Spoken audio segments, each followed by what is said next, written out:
بسم اللہ الرحمن الرحیم۔ السلام علیکم، ویلکم ٹو ماہم کہانی۔ پلیز ناول کو لائک کر دیجئے، اگر آپ نے ابھی تک چینل کو سبسکرائب نہیں کیا تو سبسکرائب کر دیجئے، بیل آئیکن کو بھی کلک کر دیجئے گا۔ اس سے یہ ہوگا کہ ہر نئی آنے والی ویڈیو کا آپ کو نوٹیفیکیشن ملتا رہے گا۔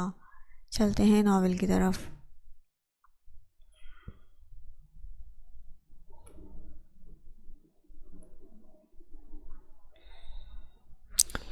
میرے بابا پروفیسر تھے، ان کا ایکسیڈنٹ ہوا تھا۔ حمینہ اٹک اٹک کر باپ کا بتانے لگی، اور وہ بس یہی سچ بتا سکتی تھی، باقی سچ وہ بتانے سے قاصر تھی۔ اور ماں کیا وہ بھی تب ساتھ تھیں؟ ثنا بیگم نے سوال کیا۔ وہ صرف اس کے خاندان کے بارے میں جاننا چاہتی تھی۔ وہ حمینہ کی سچائی سے ناواقف تھیں، اور انہیں یہی بات پریشان کرنے لگی تھی۔ نہیں، بالکل نہیں، حمینہ جلدی سے بولی۔ اس کا دل لرزا تھا، وہ بری طرح پھنس گئی تھی۔ ابھی وہ مزید کچھ بولتی کہ اس کی بیٹی منہ پھاڑ کر رونے لگی۔ ثنا بیگم بیزار ہوئیں۔ چپ کرواؤ اسے، اور میری ایک نصیحت پلو سے باندھ لو۔ ابراہیم لاکھ اچھا سہی، مگر وہ شور شرابہ بالکل پسند نہیں کرتا۔ وہ آئے تو براہ مہربانی اپنی بیٹی کو یا رونے مت دینا یا دوسرے کمرے میں سلانا۔ میں تمہاری آسانی کے لیے ابراہیم کے ساتھ والا کمرہ سیٹ کروا دوں گی۔ ثنا بیگم نے ابراہیم کی خاطر اسے قبول کرنے کی کوشش کی، اور ابراہیم کے خاطر اسے سمجھانے لگی۔ حمینہ سر ہلا گئی۔ سوالات سے جان چھوٹنے پر شکر مناتی وہ اٹھ کر اپنے کمرے میں پہنچ گئی۔ ابراہیم کی ہدایات پر عمل کرتے ہوئے اس نے پہلے اسے اٹھا کر چلتے ہوئے اسے بہلایا، خاموش کروایا، اور پھر بخار کا سیرپ اسے پلایا۔ وہ برے منہ بناتی ماں کو دیکھنے لگی۔ حمینہ نے فیڈر اٹھا کر اس کے منہ میں دیا اور خالی خالی نظروں سے اسے دیکھنے لگی۔ تمہیں دنیا میں آنے کا بہت شوق تھا، تم میری ماں کی کوششیں بھی ناکام کر کے دنیا میں آئی ہو۔ کیا ملا تمہیں؟ کیا چاہیے تھا؟ کاش تم پیدا نہ ہوتی۔ نہ تمہیں سکون کی نیند میسر ہے، نہ دن کا چین۔ تم نے بس دنیا میں آ کر رونا سیکھا ہے اور مجھے رلانا سیکھا ہے۔ تم خود بھی تنگ ہو، مجھے بھی تنگ کر رکھا ہے۔ حمینہ اپنی بیٹی کو دیکھتی افسردگی سے بڑبڑاتی جا رہی تھی۔ وہ ماں کی باتوں سے انجان، آنکھیں بند کیے دودھ پیتی نیند میں جا رہی تھی۔ حمینہ نے آہ بھری۔ وہ ابھی تک نہ اسے سنبھال پا رہی تھی، نہ خود کو سنبھال پا رہی تھی، اور جس نے سنبھالنے کا دعویٰ کیا تھا وہ شہر میں بیٹھا ہوا تھا اور آج صبح کے وقت آفس کے لیے تیار ہو رہا تھا۔ چہرے پر سنجیدگی تھی، نیل کو آنکھیں سوچ میں ڈوبی ہوئی تھی۔ کف لنکس بند کر کے اس نے موبائل پر آیا میسج دیکھا اور کال ملائی۔ اسلم خان، کیا تم تیار ہو؟ ہاں، میں گھر سے نکلنے ہی والا ہوں، وہ مدھم سے لہجے میں بول رہا تھا۔ ایک محتاط نظر شیشے سے نظر آتے حمالہ کے عکس پر ڈالی، جو پوری طرح سے نیند میں گم تھی۔ جی خان صاحب، تیار ہوں، اسلم خان کے حلق سے پھنسی پھنسی سی آواز نکلی تھی۔ ٹھیک ہے، نشانہ ٹھیک رکھنا، کھیلنے نہیں بیٹھ جانا، میں لمبا بیڈ ریسٹ افورڈ نہیں کرتا۔ وہ خود کو ہی زخمی کروانے کی بات اتنے سکون سے بول رہا تھا کہ ایک پل کے لیے اسلم خان کو اس پر پتھر کا گمان ہوا تھا۔ جی خان صاحب، ایسا ہی ہوگا۔ اسلم خان نے اسے یقین دلایا تھا، مگر وہ سچ بول رہا تھا یا نہیں یہ کوئی نہیں جانتا تھا۔ اور آج اپنا موبائل اٹھا کر پلٹا اور ایک نظر حمالہ کے الجھے بکھرے حلیے کو دیکھ کر کمرے سے نکل گیا۔ باہر الہام ناشتہ کر کے جا چکا تھا۔ ابراہیم تو ویسے بھی صبح صبح نکل جاتا تھا، اس کی ہدایت پر مالی اپنی بیٹی کو کام کے لیے لے آیا تھا۔ حمالہ اندر سو رہی ہے، جب اٹھے تو پوچھ کر ناشتہ دے دینا اور یہیں رہنا۔ اور رات نے چائے کا کپ پیا اور اس لڑکی کو ہدایت دے کر وہاں سے نکل گیا۔ گاڑی میں بیٹھ کر ایک نظر گھڑی پر وقت دیکھا اور گاڑی آگے بڑھا دی۔ گھڑی کی ٹک ٹک جیسے اسے وقت کا احساس دلا رہی تھی، یا شاید اس کا دماغ بھٹکاتی یہ احساس دلا رہی تھی کہ اس کا یہ فیصلہ ہرگز ٹھیک نہیں تھا۔ وہ آفس کے راستے پر گاڑی بڑھا رہا تھا جب مطلوبہ جگہ آنے سے پہلے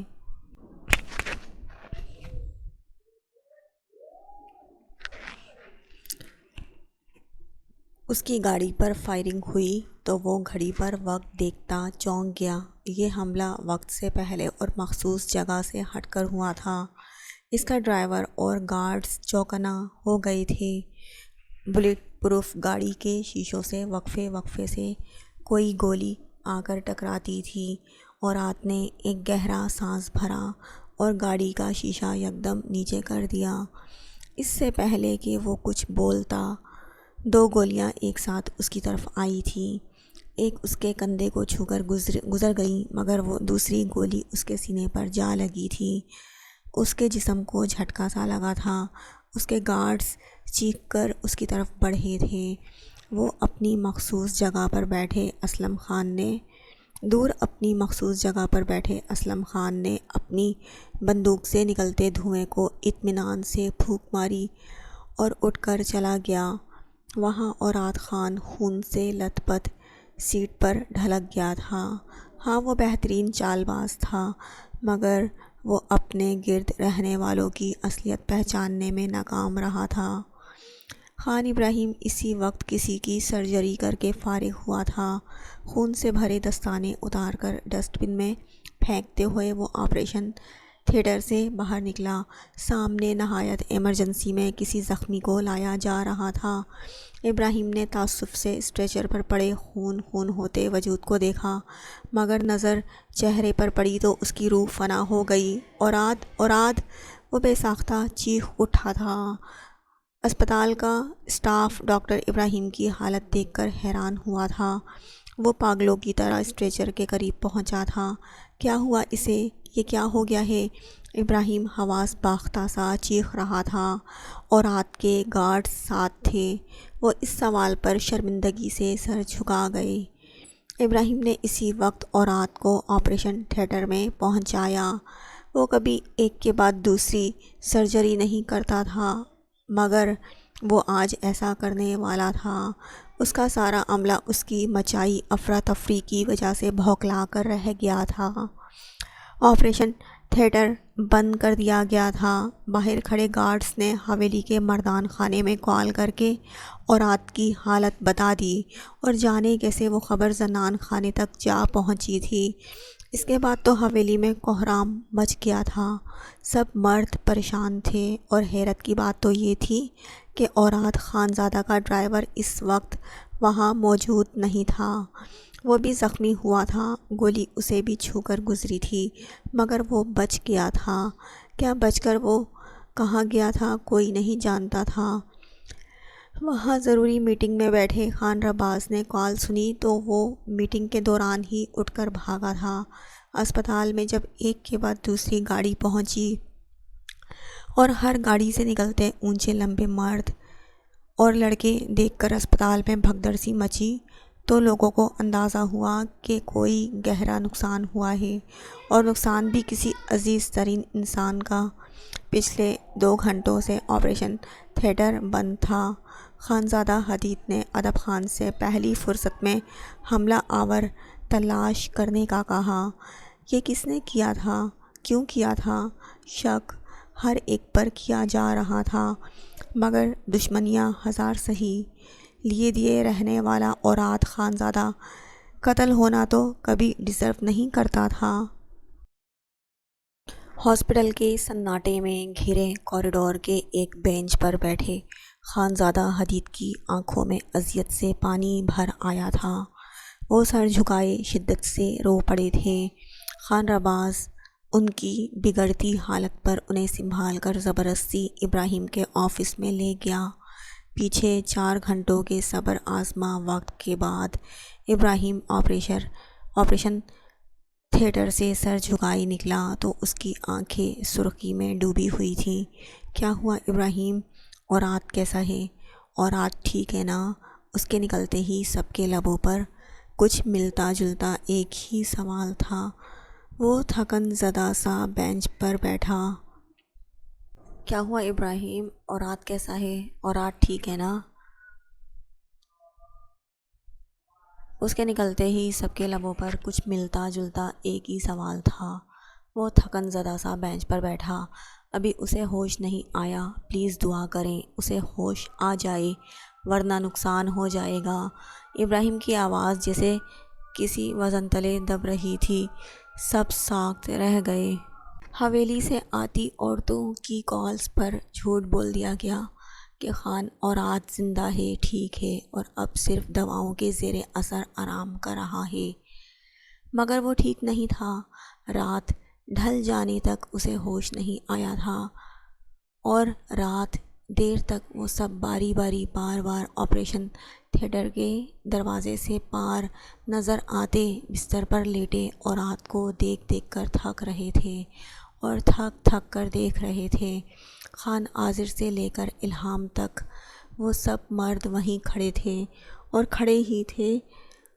ان میں سے ایک بھی اپنی جگہ چھوڑنے کو تیار نہیں تھا، یہاں تک کہ ایاد خان بھی ایک طرف دیوار کے ساتھ سر جھکائے کھڑا تھا، مگر اورات خانزادہ کو ہوش نہیں آیا تھا۔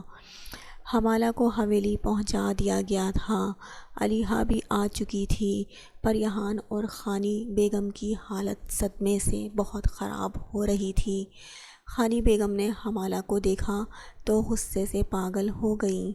یہ لڑکی مجھے کبھی اورات کے لیے بہتر نہیں لگی تھی، اور دیکھو میری چھٹی حس ٹھیک تھی، اس کی منحوسیت اسے کس حال میں پہنچا گئی۔ دفع ہو جاؤ میرے سامنے سے، جب تک اورات ٹھیک ہو کر نہیں آتا تم میرے سامنے مت آنا۔ خانی بیگم غصے سے چیخ رہی تھیں۔ زرشے نے انہیں سنبھال کر پانی دیا۔ حمالہ پتھرائی ہوئی سی کھڑی تھی۔ مرحا اسے اپنے ساتھ کمرے میں لے گئی۔ میں آرام کرنا چاہتی ہوں، حمالہ نے وہیں دروازے پر رک کر ان سے کہا تو وہ چونک کر اسے دیکھتی اثبات میں سر ہلا گئیں۔ ٹھیک ہے تم آرام کرو میری جان، میں پریحان کو جا کر دیکھتی ہوں، تم پریشان مت ہونا۔ مرحا نے نرمی سے سمجھایا تو وہ سر ہلا کر پلٹ گئی۔ اپنے کمرے میں پہنچ کر دروازہ بند کرتی وہ ہاتھوں میں چہرہ چھپائے بری طرح رو پڑی تھی۔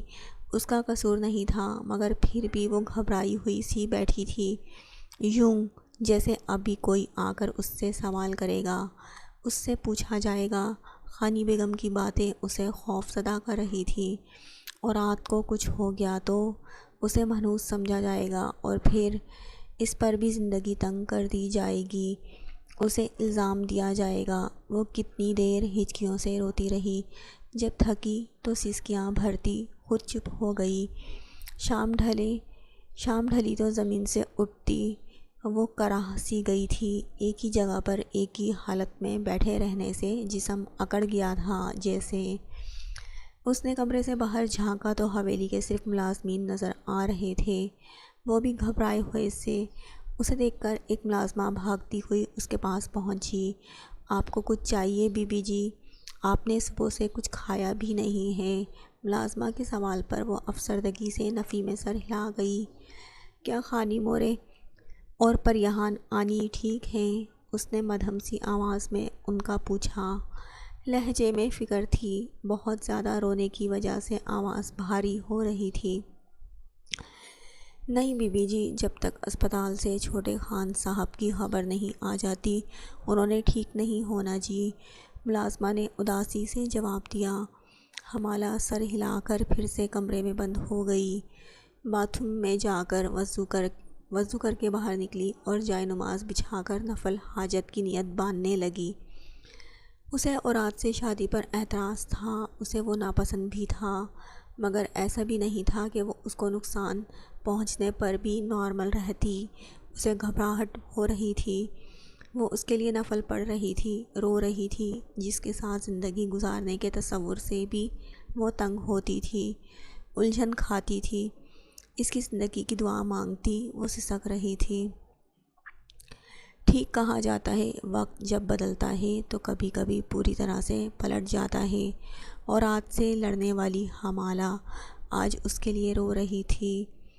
رات ڈھلتی جا رہی تھی، وہ سجدے پر سجدہ کرتی بس اورات کی زندگی مانگ رہی تھی۔ گہری رات پر مرہا نے اس کی فکر میں اس کے کمرے میں جھانکا تو وہ جائے نماز پر سکڑی سمٹی سی سو رہی تھی۔ مرہا نے اس کے پاس آ کر محبت سے اس کے سر پر ہاتھ رکھا۔ رخساروں پر محسوس ہوتی نمی پر وہ متاسف سی اس کے رخسار سہلانے لگی۔ وہ گرم ہو رہی تھی۔ مرہا پریشان ہوئی جبکہ ہمالہ ان کے لمس پر جھٹکے سے اٹھی۔ ماما کیا وہ ٹھیک ہو گئے؟ ہمالہ کے مدہم پریشان سوال پر مرہا نے اسے سینے سے لگا لیا۔ تم نے دعا کی ہے نا؟ تم اللہ سے دعا کرنا ہمالہ، اپنے رویے کی ناشکری کی معافی مانگنا اللہ سے، اللہ اورات کو ٹھیک کر دے، مرہا نے نرمی سے اسے سمجھایا۔ ہمالہ سر اٹھا کر انہیں دیکھنے لگی۔ ماما کیا یہ سب میری وجہ سے ہوا ہے؟ ٹرسٹ می، میں نے کبھی انہیں بد دعا نہیں دی تھی، میں سچ کہہ رہی ہوں، کیا میں منحوس ہوں؟ وہ ان سے سوال کرتی گھبرائی ہوئی سی رو رہی تھی۔ گھنگریالے بال اس کے منموہنے چہرے کے گرد بکھرے ہوئے تھے اور آنکھیں سرخ اور سوج رہی تھیں۔ مرہا کو اس کی حالت پریشان کر گئی۔ ہمالہ ایسا کچھ نہیں ہے، خانی مورے کی بات کو محسوس مت کرو، وہ پریشان ہیں اس لیے ایسا بول گئی۔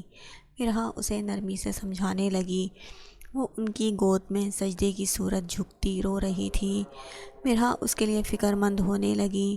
وہ حساس تھی، سب کو بدتمیز لگتی تھی، مگر ان کی نظر میں وہ بس نادان تھی۔ اورات کی سختی پر اس کے خلاف ہو گئی تھی، مگر وہ ماں باپ کی اچھی بیٹی تھی جو ان کے کہنے پر نکاح کے لیے سر جھکا گئی تھی۔ بچپن سے ہی خانی بیگم کی سختی پر وہ باقی سب کی نسبت لاپرواہی سے سر نہیں جھٹک سکتی تھی۔ وہ ان کے غصے پر ڈر جاتی تھی اور بچپن سے جوان ہونے تک وہ ان سے ڈرتی رہی تھی۔ اسے کوئی نہیں سمجھ سکا تھا، مگر مرہا کو یقین تھا اوراد ہمالہ کو سمجھتا ہے، وہ غلط تھی۔ اوراد اس کا خوف نہیں سمجھتا تھا، ہاں، مگر وہ اپنی محبت میں ہمالہ کا ہر روپ قبول کر چکا تھا۔ اپنی حویلی کے مردان خانے میں بیٹھ کر مزے سے سگار پیتے ہاشم خان کی خوشی کا آج کوئی ٹھکانہ نہیں تھا۔ اس کی حویلی میں جشن کا سماں تھا۔ اس کی ملک بدر اولاد اتنے عرصے بعد لوٹ رہی تھی۔ وہ گھڑی کی سوئیوں پر نظر جمائے بیٹھا تھا، یوں جیسے ایک ایک سیکنڈ کو گن رہا ہو۔ اس کا بندہ بھاگا بھاگا اس کے پاس پہنچا تو وہ چونک کر سیدھا ہوا۔ ہاں سناؤ خان حویلی والوں تک خبر تو پہنچ گئی ہوگی، سردار خانزادہ کا حال سناؤ، رونگٹے تو کھڑے ہو گئے ہوں گے اپنے بیٹے کو زخمی دیکھ کر۔ ہاشم خان تمسخر سے بولتا کہے لگا رہا تھا۔ اس کے بندے نے پریشانی سے ارد گرد کھڑے ملازموں کو دیکھا تو ہاشم نے سر کے اشارے سے سب کو وہاں سے بھیج دیا۔ کمرہ خالی ہوتے ہی اس کا بندہ اس کے قریب جا کر اس کے کان کے قریب جھکا۔ خان صاحب، معاملہ گڑبڑ ہو گیا ہے، خان حویلی میں صرف اطلاع نہیں پہنچی، کوہرام مچ گیا ہے۔ اس لڑکے کو زخمی ہونا چاہیے تھا، مگر جانے کیسے گولی اس کے سینے میں لگ گئی۔ کل سے بے ہوش وہ لڑکا آج صبح کوما میں جا چکا ہے۔ ہاشم خان کے بندے نے رازداری سے اسے بتایا تو وہ جھٹکے سے سیدھا ہوا اور اپنے بندے کو گھورنے لگا۔ تم ابھی اپنے بندوں کو بھیجو اور ثبوت مٹاؤ، لڑکا مر جائے اس کی فکر نہیں ہے، لیکن ہمارے کروائے حملے کا کوئی ثبوت نہیں رہنا چاہیے۔ ہاشم خان چیخ اٹھا تھا۔ وہ بندہ پلٹا، پھر رکا اور رک کر متسبسب سا پہلو بدلنے لگا۔ ہاشم خان اسے دیکھتا ٹھٹک گیا۔ اور کیا خبر ہے؟ ہاشم خان کا سوال اس بار پریشانی سے بھر گیا تھا۔ معاملہ ہاتھ سے جاتا تو اس بار شاید سردار خانزادہ واقعی اسے ہمیشہ کے لیے علاقہ بدر کر دیتا۔ اس نے خان حویلی والوں کو جھٹکا پہنچانے کی ایک چھوٹی سی چال چلی تھی جو اس پر الٹ گئی تھی۔ خان صاحب